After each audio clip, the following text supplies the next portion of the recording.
Cerpen Medsos, karya Dewi Sukmawati.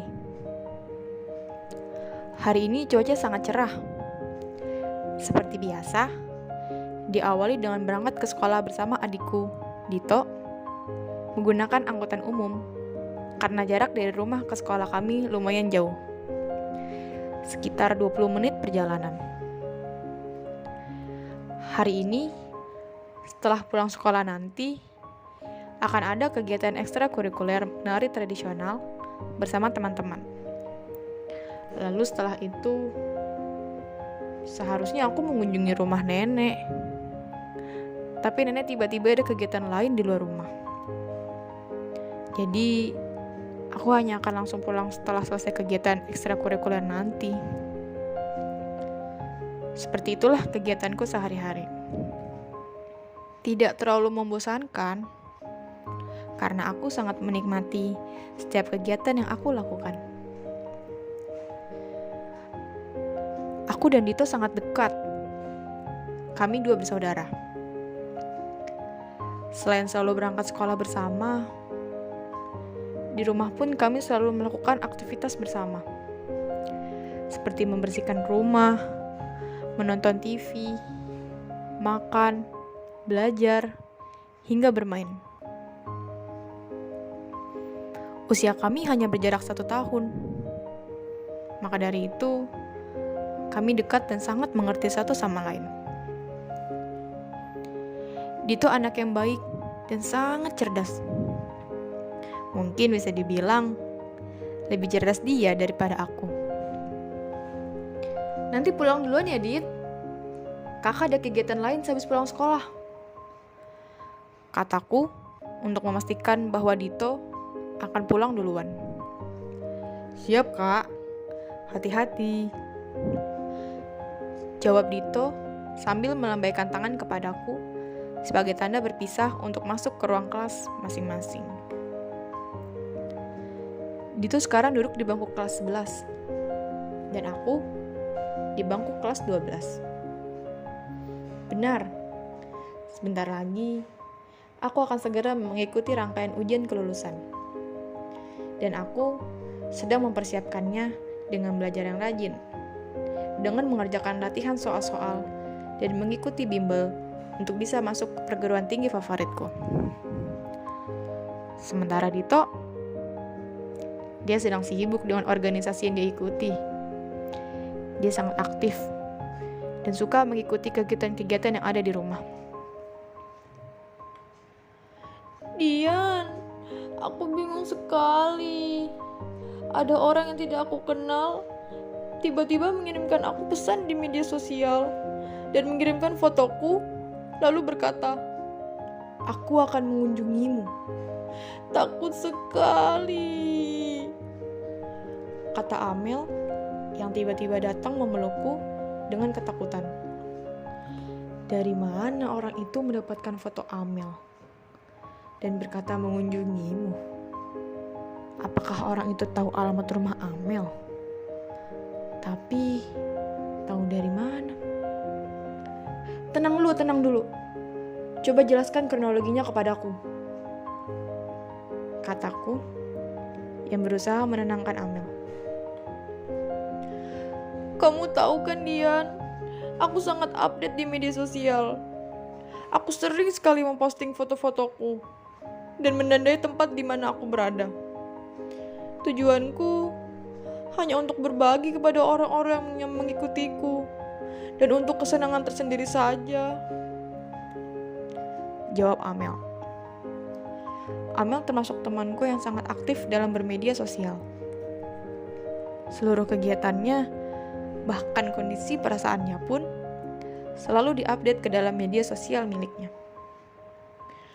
Aduh, Amel, sepertinya kamu belum tahu ya etika dalam berinternet. Kalau kring, ucapanku terpotong dengan suara bel sekolah. Nanti pulang sekolah ikut ke rumahku ya, ucapku melanjutkan. Lalu bel pulang sekolah pun berbunyi. Aku hampir lupa bahwa aku ada jadwal ekstrakurikuler hari ini. Ternyata Jadwal hari ini dibatalkan karena pelatihnya sedang sakit. Lalu aku dan Amel pulang bersama menuju rumahku. Loh, katanya ada kegiatan, Kak. Ucap Dito. Pelatihnya sakit, Dit. Ini Amel, lagi ada masalah. Oh iya, kamu kemarin ikut seminar kan? Tentang cyber etik. Sini ikut kita ngobrol. Jawabku kepada Dito. Memangnya ada apa, Kak? Tanya Dito yang kebingungan. Setelah Amel menjelaskan kronologinya secara detail kepada aku dan Dito, terlihat jelas bahwa ini adalah kesalahan Amel dan orang asing itu yang tidak bijak dalam menggunakan media sosial. Banyak sekali etika dalam berinternet yang harus kita ketahui.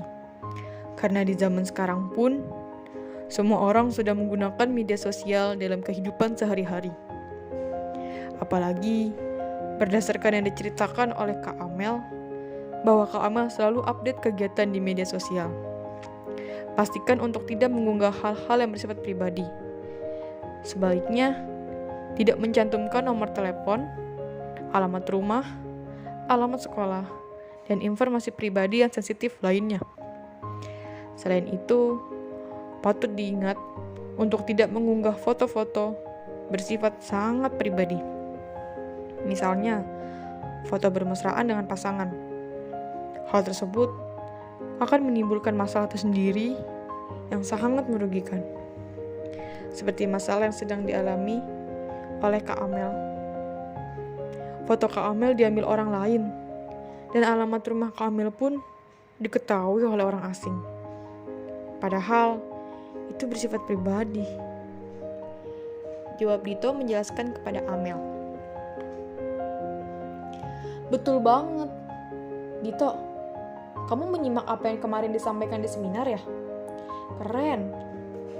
Dan sekarang, kalau orang itu melakukan hal aneh lagi, ataupun sampai benar-benar datang ke rumah kamu, segera telepon pihak berwenang ya, dan cepat beritahu aku. Jawab aku menambahkan. Ah iya, aku selalu update segala sesuatu yang sedang aku lakukan. Sampai-sampai aku lupa bahwa ada yang bersifat pribadi. Lalu, bagaimana caranya untuk mencegah hal ini terjadi lagi? Tanya Amel. Di era digital saat ini, segala hal sudah memanfaatkan hack teknologi, sehingga begitu banyak dan tidak terbatasnya akses dan jumlah pengakses dalam dunia digital. Tidak semua di antara pengakses merupakan orang yang baik, karena setiap celah keamanan dapat dimanfaatkan untuk mendapatkan keuntungan, mulai dari pencurian data hingga bentuk perusakan sistem.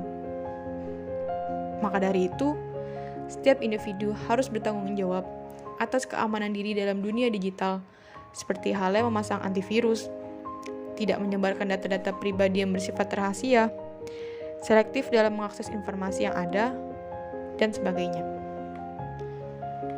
Selain melalui upaya dari masing-masing individu, pemerintah juga terus mengupayakan keamanan digital yang dapat melindungi privasi masyarakat. Karena peran keamanan digital sangatlah penting bagi siapa saja menggunakannya. Keamanan digital atau cyber security merupakan aktivitas pengamanan terhadap sumber daya telematik. Ada beberapa aturan dasar dari keamanan digital untuk pengguna internet atau pengguna media sosial yang wajib kita ketahui untuk mencegah hal serupa terjadi.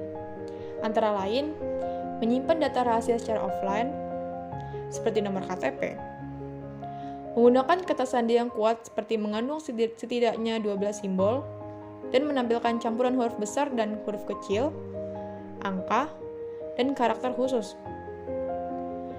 Menghindari tautan online yang mencurigakan, misalnya dari sumber yang tidak dipercaya, email spam, umpan klik, kuis online, dan iklan yang tidak diminta. Waspada terhadap wifi dan unduhan gratis, karena tidak selalu aman. Hindari mengakses rekening bank atau menyelesaikan pembelian melalui wifi gratis. Jika kita tidak bijak dalam menggunakan media sosial, maka akan menimbulkan sebuah permasalahan, yaitu penyalahgunaan media sosial bisa seperti menyebarkan informasi yang dapat menimbulkan rasa kebencian atau permusuhan kelompok tertentu, atau juga seperti yang sedang dialami oleh Amel. Ucapku menjelaskan.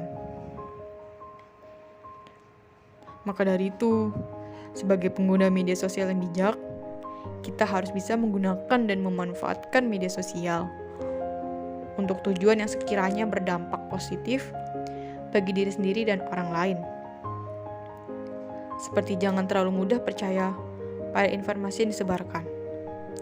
Jaga etika dalam bermedia sosial yang sudah Dito jelaskan tadi, dan gunakan media sosial sebagai sarana dalam mengekspresikan karya. Ucap Dito menambahkan. Wah, kalian keren banget. Aku jadi dapat informasi baru. Aku akan menggunakan media sosial dengan bijak. Apalagi tidak memposting sesuatu yang bersifat pribadi. Aku takut sekali. Aku jadi dapat pelajaran untuk kedepannya. Aku akui bahwa aku memang salah dan tidak mengetahui hal-hal dasar dalam menggunakan media sosial. Aku juga akan melakukan keamanan digital untuk melindungi media sosialku dari orang-orang yang tidak bertanggung jawab. Semoga hal seperti ini tidak terjadi lagi. Aku sangat bersyukur punya teman seperti kamu, Dian dan Dito. Jawab Amel yang sudah mengerti.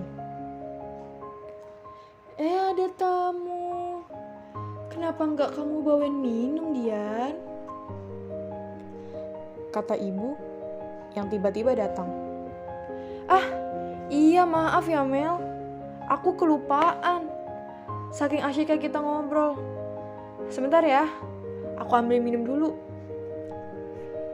Jawab aku dan bergegas pergi ke dapur. Dari masalah yang dialami Amel, aku pun banyak belajar untuk bisa lebih bijak dalam menggunakan media sosial. Karena kita tidak tahu bagaimana tujuan pengakses lainnya, apakah baik atau buruk. Tapi setidaknya kita sudah melakukan apa yang bisa kita lakukan. Jangan sampai media sosial mengganggu kesehatan mentalmu dan merugikan diri kita sendiri maupun orang lain. Jika ada teman yang sedang mengalami masalah pun, kita harus menemani karena belum tentu dia mengerti apa yang sedang dia hadapi. Terima kasih Dian, Dito. Terima kasih sudah peduli kepadaku, kata Amel. Sama-sama, Kak Amel. Jawab Dito. Sama-sama Mel.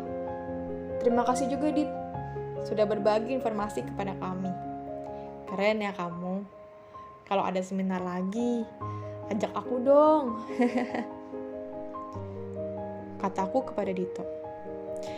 Iya, ajak aku juga ya Dit. Aku mau punya banyak informasi juga, sahut Amel. Siap Kak Dian dan Kak Amel. Kalau ada seminar lagi, nanti Dito ajak ya. Seperti pepatah yang sering kita dengarkan, apa yang kita tanam hari ini, maka akan kita tuai di kemudian hari. Dari sini, kita bisa mengambil pelajaran hubungannya dengan bijak dalam bermedia sosial. Bahwa ketika bijak dalam bermedia sosial, maka kita juga akan merasa nyaman dan tidak diusik oleh pengguna media sosial lain.